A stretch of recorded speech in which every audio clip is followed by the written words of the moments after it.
Hey guys, how you doing? Ray here again. If you'd like to subscribe to my channel, it's Nitro Kyosho. Well, like I said in some of my previous videos, winter is approaching here in New England, so it's time to start doing some viewer requests and subscriber requests for different things.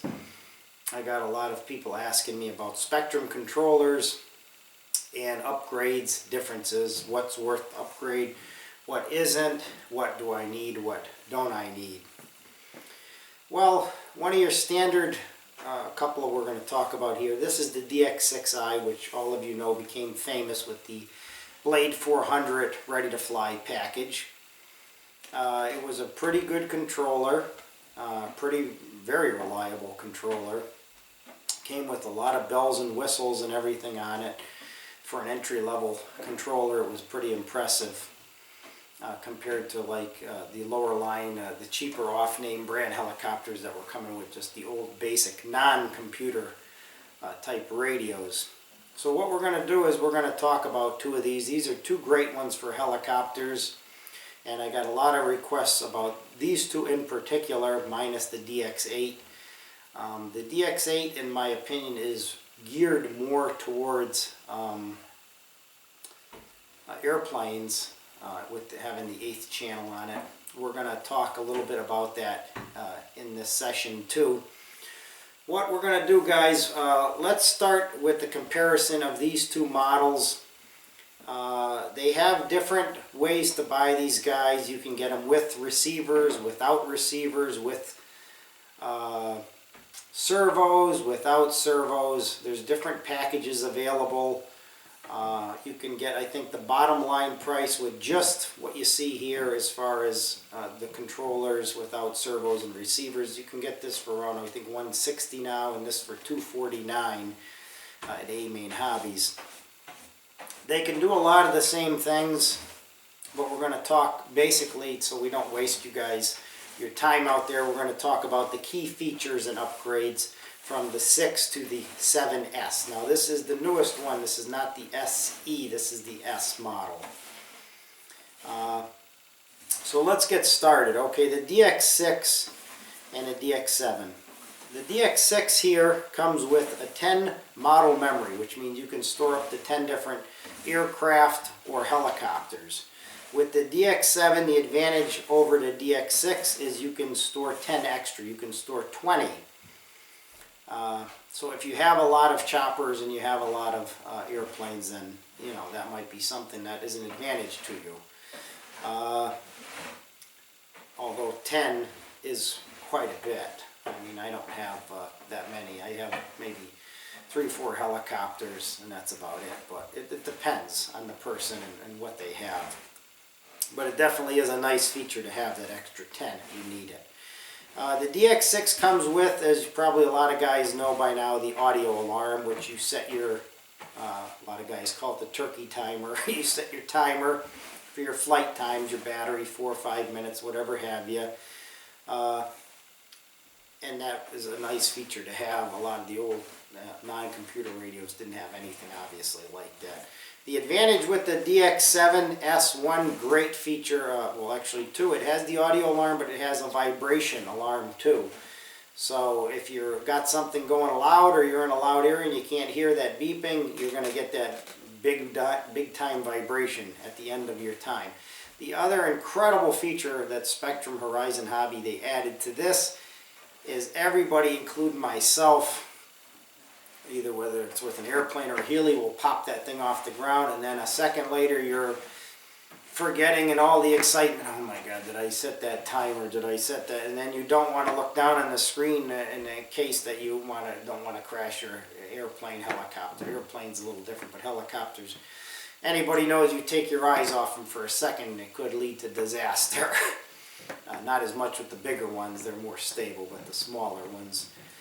So basically what this one does, when you fire it up, as soon as you hit that throttle, it starts to count down. So you don't have to set it. It's automatically there. You can set the time for whatever you need, but as soon as you touch that throttle, it starts counting down, guys. And at the end, you get a nice vibration, so you know you don't have to be bothered looking at your screen. So The next thing is that this comes with a memory card that goes in it. Stores all your information, good for the upgrade. The dx6 doesn't have anything like that, and you can't do anything like that with it. Moving on to some of the key things. The dx6, being an entry level, had the two swash types, the 90 and the 120. With the dx7, it is giving you 6 different swash types, from 90 to 120 to I think 30, 40 and on up. The dx7 is more airplane friendly, providing you, the dx6 has 3 wing types. With the dx7s you get 8 different wing types. The dx6 is saying maybe 1 or none as far as tail types. I don't think it has any. The dx7s has 5 different tail types. I'm not a big airplane guy, you know, as far as I don't fly them at all or use them. I've done a little in the past, so that's a big thing for airplane guys, I'm sure.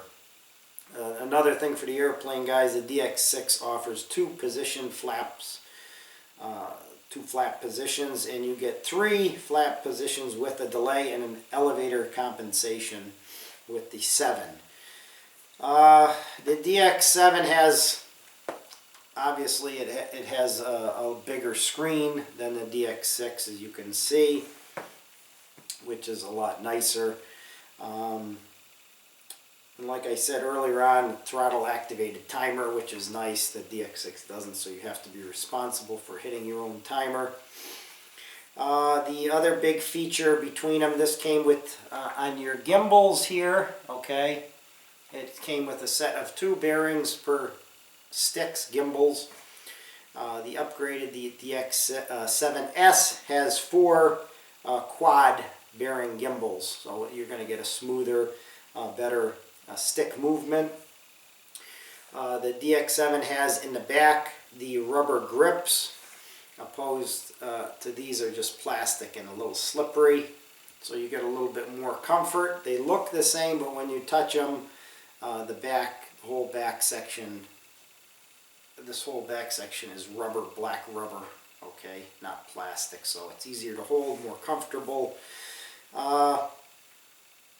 I believe this one is available now with rechargeable batteries, and this one came with the, as a standard 249 with no receiver, no servos. You do get your battery, rechargeable battery, a charger.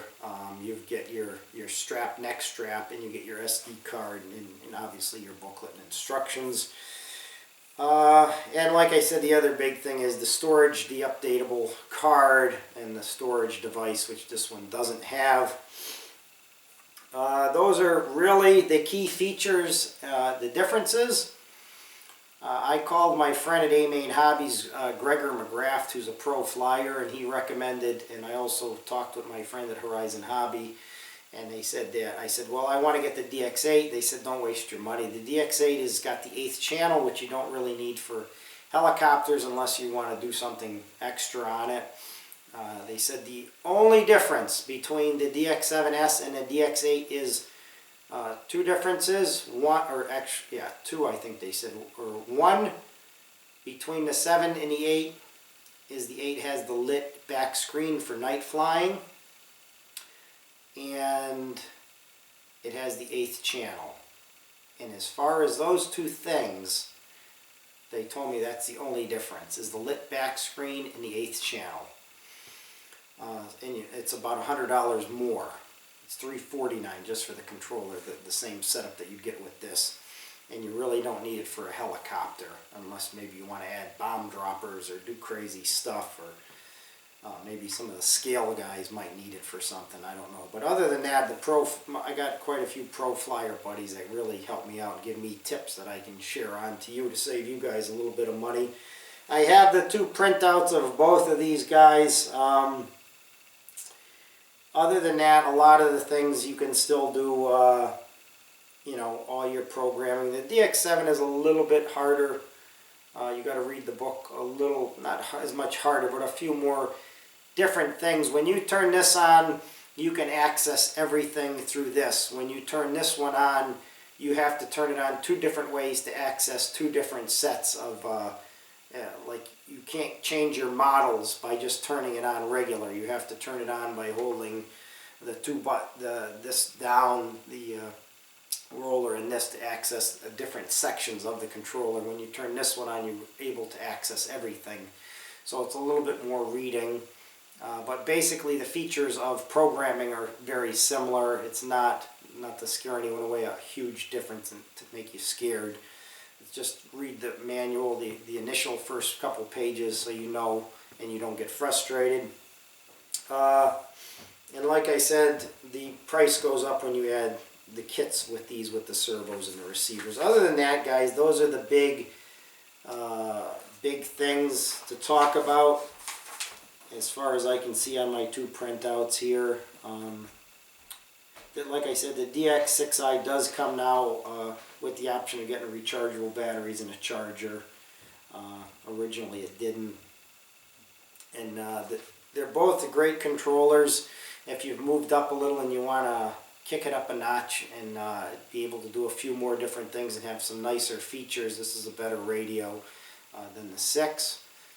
But the 6, they're both very reliable and very good controllers. So those are the key features, guys, between these 2, and also with the information I gave you with the dx8 also. So I hope you enjoyed watching this, and I hope it gave you some insight on the differences of these and why one costs more and basically what they can do differently. Thank you for watching, guys.